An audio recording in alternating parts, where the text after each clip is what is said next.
វងអាយវងអាយ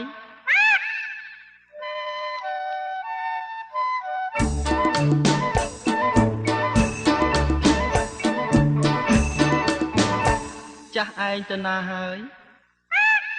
នឹងផ្ដាំតាមមនុស្សខ្លាចម៉ែកានឹងផ្ដាំតាមសារិកា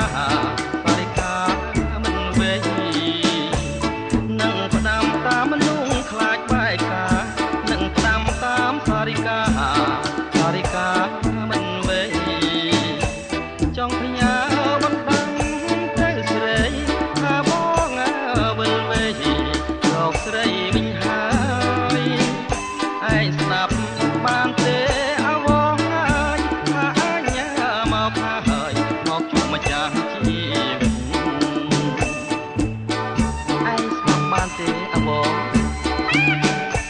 ម្ចាស់ឯងគេនឹកអញទេក្រែងគេមានថ្មីទៀតទេណា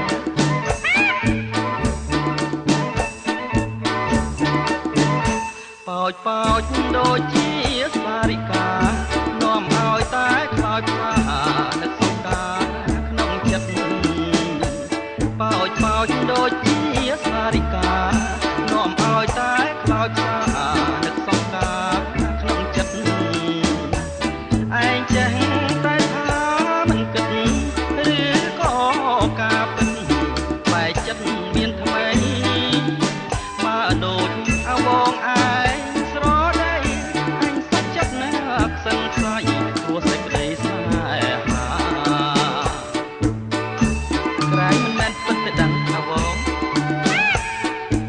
គេមានតែប្រាប់ឯងថាគេស្រឡាញ់ឯងទេ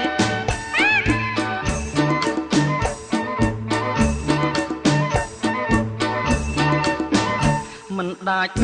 ចិត្តទេកែប៉ុនលោកបងខិតខំវិលមក